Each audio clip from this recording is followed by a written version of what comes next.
आज का दिन जियान के लिए काफी अजीब था। जियान को लग रहा था कि ये ह्यूमनॉइड एजेंसी भी बिल्कुल इंसानों की तरह ही है। यहाँ पर भी लोगों में आपसी झगड़े और धोखे एक दूसरे के ऊपर प्रभाव डालते हैं। जो चीफ हमेशा सख्त रहते थे और जिन्हें देखकर दूसरे घबराते हैं, आज वो खुद घबरा रहे थे क्योंकि उनके सामने उनका शिष्य और उनका दुश्मन अभय ठाकुर खड़ा था।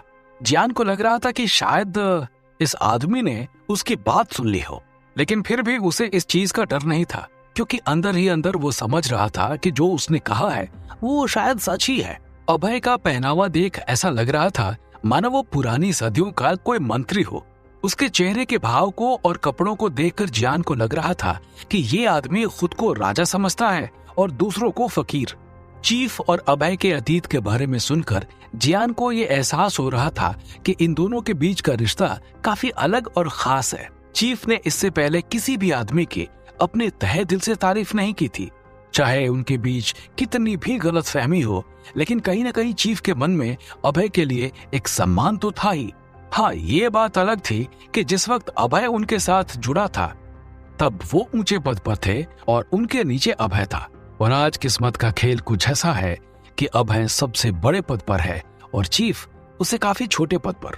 काफी देर तक कमरे के अंदर खामोशी थी। फिर अचानक अभय ने मुस्कुराते हुए चीफ से बोला, डायरेक्टर साहब, आप कैसे हैं? चीफ ने भी मुस्कुराते हुए अभय को जवाब दिया, मैं ठीक हूँ, आप बताइए, मुख्यालय में सब ठीक है? अभय तुरंत कठोर आवाज में बोलता है, अब जब मैं वहां का अध्यक्ष हूँ तो सब सही होगा ही। अगर कोई और अध्यक्ष बन जाता तो जरूर गड़बड़ होती। अभय की ये बात सुनकर रितिका को थोड़ा गुस्सा आया। वो कुछ बोलने ही वाली थी कि जियान ने उसे रोक लिया। जियान ने इशारा किया कि वो कुछ ना बोले क्योंकि ये बात उसके और चीफ के बीच में है और किसी तीसरे का उनके बीच में बोलना अच्छी बात नहीं है। चीफ अभय को लेकर बाहर आए और उन्हें ऑफिस दिखाने लगे। दोनों के बीच में काफी बातें होने लगी। हंसते हंसते अभय ने बोला, वैसे ये शहर है बहुत खूबसूरत, यहाँ की सजावट मुझे काफी पसंद आती है। जब भी मैं यहाँ आता हूँ तो अपने परिवार के लिए कुछ न कुछ खरीद कर जरूर लाता हूँ। आप सभी मुझे बताइएगा कि शहर की खासियत क्या है और इस बार मैं अपने घर वालों के लिए क्या खरीदूं। ये सुनते ही बाकी सभी कर्मचारी हंसने लगते हैं और इसी बीच एक बड़ा लंबा चौड़ा आदमी आता है। उसका गंभीर चेहरा देखकर कोई भी इंसान डर जाए। उसकी लंबी लंबी बाहें और उसके हथौड़े जैसे हाथ ऐसे थे कि किसी आदमी पर अगर वो गलती से भी रख दे तो उस आदमी के प्राण उसी वक्त निकल जाएं। उसको किसी और ने नहीं बल्कि किंग ने ही अपनी तरफ से अभय का स्वागत करने के लिए भेजा था। उसने झुककर 40 साल के अभय ठाकुर को सलामी देकर कहा, आपका स्वागत है अभय जी, मुझे किंग ने भेजा है, ये आपके लिए तोहफा। उस आदमी के हाथों में एक बहुत ही महंगा गुलदस्ता था जो वो अभय के स्वागत के लिए लाया था। वहां मौजूद सभी कर्मचारियों ने ताली बजाकर अभय का स्वागत किया।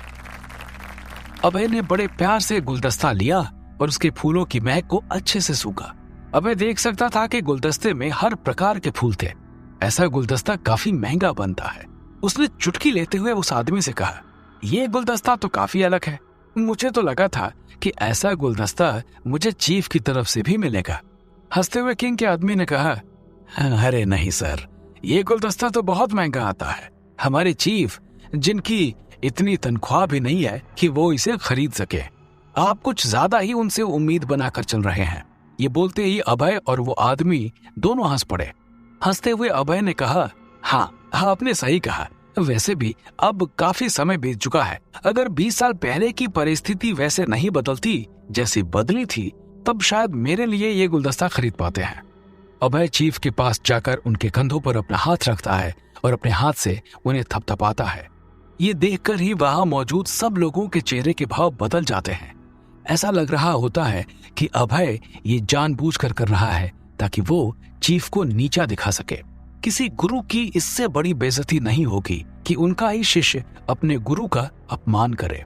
जियान ये समझ रहा था कि अभय ये जानबूझकर इसलिए भी बोल रहा था ताकि वो चीफ को उसके अतीत की याद दिला सके और उनको उनके पद का एहसास दिला सके। वो बताना चाहता था कि अभय उनसे बहुत बड़ा हो गया है और वो उससे बहुत पीछे हैं और बहुत छोटे हैं। बाकी सब लोग भले ही मूर्ति की तरह बंधकर ये सब देख सकते हैं, लेकिन रितिका के लिए ये देखना बहुत मुश्किल था क्योंकि रितिका चीफ का बहुत सम्मान करती थी और उसकी आंखों के सामने अगर कोई व्यक्ति उनका अपमान करे तो ये रितिका बिल्कुल भी बर्दाश्त नहीं कर सकती थी। वो अभय को जवाब देने के लिए आगे बढ़ रही थी कि जियान ने फिर से उसे रोका और उससे कहा, रितिका जी आगे मत बढ़िए, अगर आप कुछ भी करेंगी तो ये चीफ के लिए ही समस्या खड़ी करेगा। अभी शांत रहिए, वक्त आने पर हम लोग कुछ न कुछ जरूर करेंगे। जरा देखते हैं इस आदमी में और कितना जहर भरा है। रितिका रुक गई और उसने कुछ नहीं कहा। सबकी नजरें अभय के ऊपर थी और सब के सब अभय को गुस्से में या चिढ़ते हुए देख रहे थे। अभय ने किसी और के ऊपर गौर नहीं किया और ना ही उनकी तरफ देखा। आसपास सभी लोगों को अपने पास बुलाकर उसने कहा, वैसे आप लोगों के काम की तारीफ मुख्यालय में भी होती रहती है। कई लोग ये कहते हैं कि आपकी एजेंसी बड़े अच्छे से काम करती है, तो कई लोग ये भी कहते हैं कि आप लोग हर केस में अपनी मनमानी करते हो।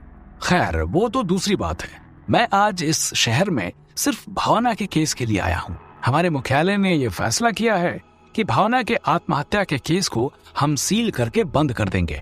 आप में से कौन उसके लिए आखिरी रिपोर्ट बना कर देगा? किसी ने भी अभय की बात का जवाब नहीं दिया और उन सब की आंखें चीफ की तरफ गईं। अपने अंदर हिम्मत कर चीफ ने बोला, अभय जी हम अभी भावना की केस को बंद नहीं कर सकते। अभय के चेहरे के भाव थोड़े बदल गए और उसने गुस्से में पूछा, अच्छा तो ये बात है क्या डायरेक्टर, क्या आप हमारे आदेश के खिलाफ जाएंगे? चीफ ने एक लंबी सांस भरी और बोला, देखिए मैं आपके आदेश के खिलाफ नहीं गया हूं। हम लोग तो इस केस को बंद ही करने वाले थे कि हमें एक सुराग मिला है और इस सबूत से हमें यह साबित हुआ है कि भावना ने आत्महत्या नहीं की बल्कि उसकी हत्या हुई है। हमारी ह्यूमनॉइड एजेंसी का यह फर्ज है कि अपने काम में वो सच्चाई रखे और अपने फैसले वो इंसाफ दिलाने के लिए करे। साफ साफ हमारे नियमों में यह लिखा है कि हमें कानून को ऊपर रखना है और मुजरिम को जेल के अंदर। इसलिए हमने कानून के अंदर रहते ही अपना काम किया है और मुझे नहीं लगता इसमें कुछ गलत है। चीफ की बातें सुनकर अभय हट जाता है और फिर उनसे बोलता है, तो अब चीफ इन कानून की बातें कर रहे हैं? ऐसा तो बहुत कम ही देखने को मिलता है। चलो बताओ मुझे, तुम लोगों को क्या सबूत मिला है? रितिका आगे बढ़ती है और जो बात उन्होंने चीफ के केबिन में कही थी वही बात दोबारा अभय को बताती है। रितिका की बात सुनकर अभय उससे कहता है, तुम रितिका हो ना? रितिका अपना सिर हिलाकर हामी भरती है। अभय आगे बोलता है, तुम्हारी माँ को मैं जानता था और तुम्हारे बारे में भी मैंने काफी सुना है। जब मैं तुम्हारी माँ से मिला था तो उन्होंने मुझे बोला था कि तुम थोड़ी जिद्दी हो और तुम्हें अपने भविष्य के बारे में सोचना चाहिए। मुझे लगता है कि तुम्हें इन सब मामलों में नहीं पड़ना चाहिए और वैसे भी तुम जैसे काबिल अफसर को इस छोटी जगह पर काम ही नहीं करना चाहिए। ये काम करके तुम्हें मिलेगा भी क्या? अभय की बात सुनकर रितिका कुछ नहीं कहती। उसे अंदर ही अंदर लगने लगता है कि इस आदमी ने फालतू में उसकी माँ के नाम को बीच में घसीट लिया है। शायद ये चाहता है कि रितिका आगे कुछ ना बोले। जियान ये समझ जाता है कि ये आदमी बहुत गिरा हुआ आदमी है जो अपनी बात साबित करने के लिए किसी को भी नीचा दिखा सकता है। चीफ ने अभय से बोला, अध्यक्ष साहब आप सबसे ऊंचे पद में हैं। आपके मुंह से काम के वक्त किसी के भी निजी मामले को लाना शोभा नहीं देता।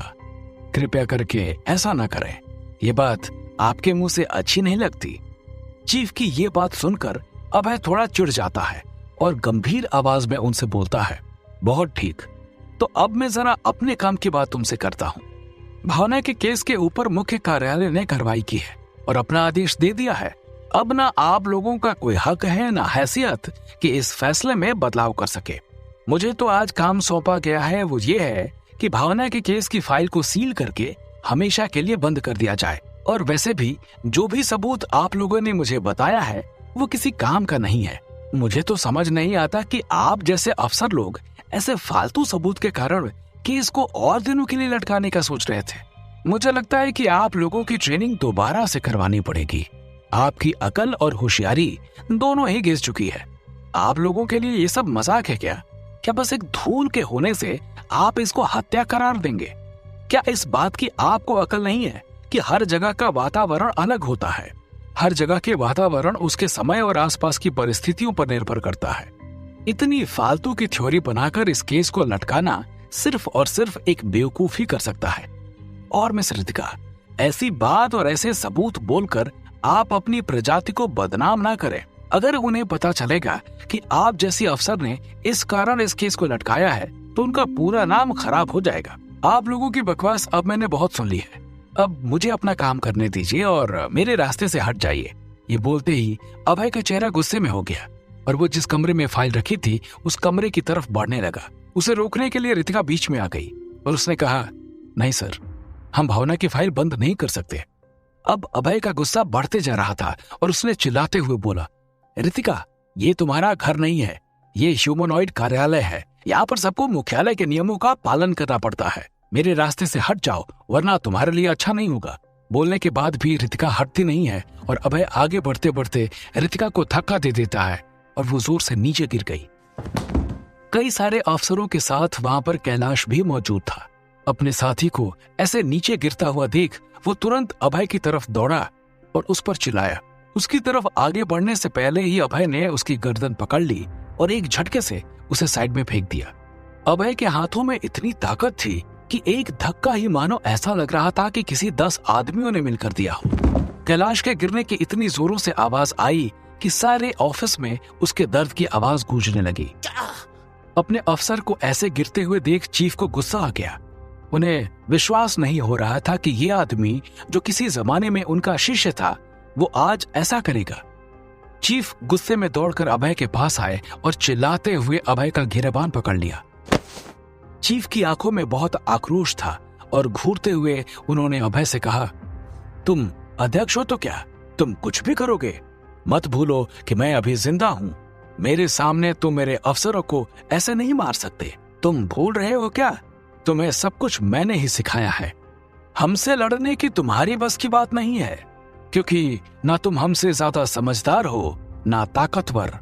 लगता है तुम ये सब भूल गए हो। क्या मैं फिर से तुम्हें याद दिलाऊं?